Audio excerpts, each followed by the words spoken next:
ଜୟ ଜଗନ୍ନାଥ ସାଙ୍ଗମାନେ, କେମିତି ଅଛନ୍ତି? ଆଶା କରୁଛି ଆପଣମାନେ ଭଲ ଅଥିବେ। ଆଜ୍ଞା ହଁ, ଆପଣମାନେ ଠିକ୍ ଭାବୁଥିବେ 4 ଦିନ ହେଲା ଭିଡ଼ିଓ କାହିଁ ପକେଇନି। 4 ଦିନ ହେଲା ଭିଡ଼ିଓ ପକେଇନି ଗୋଟେ କାରଣ ପାଇଁ, ସବୁ କିଛି ତ ଆଉ କହିହେବନି। ସୋ 4 ଦିନ ପକେଇ ନଥିଲି। ତା ପୂର୍ବରୁ ରେଗୁଲାର ପକାଉଥିଲି, ଏବେ ରେଗୁଲାର ପକେଇବି ଆଜିଠୁ। ଆଉ ଆମର ଏଠି ମେଳା ଗୋଟେ ପଡ଼ିଛି, ମୁଁ ବି ଆଜି ପର୍ଯ୍ୟନ୍ତ ମେଳା ଯାଇନି। ମୋ ଭାଇ ଆସିଛି, ପିଙ୍କୁ ଭାଇ, ମୋ ମାଉସୀ ପୁଅ। ସିଏ ଆଜି ପଳେଇବ। ଦେନ୍ ମେ ବି ଆଜି ଯାଇପାରେ, ନହେଲେ କାଲି ଯାଇପାରେ ଦିନ ପାଇଁ ବୁଲିବା ପାଇଁ। ଯାଇନି ବହୁତ ଦିନ, ଆମର 8 ଦିନ ହେଲା ପଡ଼ିଲାଣି। ଯାତ୍ରା ବି ହେଇଥିଲା, ଯାଇନି ସେ ମେଳା ବୁଲିବା ପାଇଁ ବି। ଯାତ୍ରା ବି ତ ମୁଁ ଏମିତିରେ ବି ଯାଏନି। ସୋ ଚାଲନ୍ତୁ ପିଙ୍କୁ ଭାଇକି ଛାଡ଼ିତେ ଯିବା। ସୋ ଏବେ ବାହାରି ଯାଇଛୁ ଆମେ ପିଙ୍କୁ ଭାଇକି ନେଇକି ଯିବା ପାଇଁ।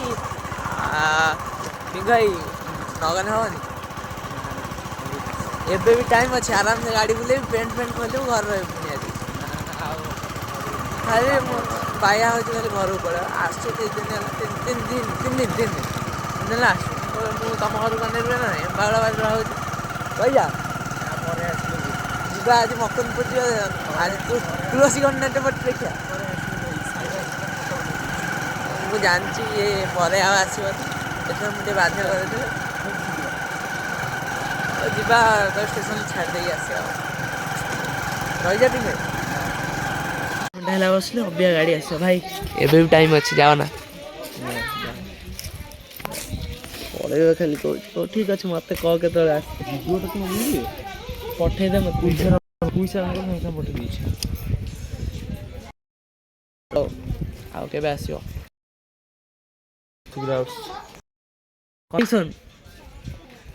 ଆପଣ ବି ଭାବୁଥିବେ କି 4 ଦିନ ହେଲା ଆକୁ କାହିଁ ଦେଖେଇନି। ମୁଁ ତ ନିଜେ ହିଁ ଦେଖା ହେଇନି ଆପଣଙ୍କ ସହିତ।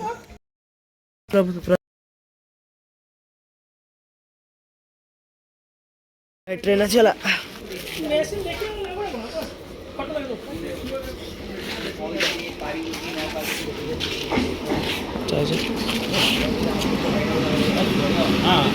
ଫାଇନାଲି ପିଙ୍କୁ ଭାଇ ଛାଡ଼ିକି ପଳେଇ ଆସିଛି। ଆଉ ଘରେ କହୁଛନ୍ତି ଗାଧା ବୋଲି।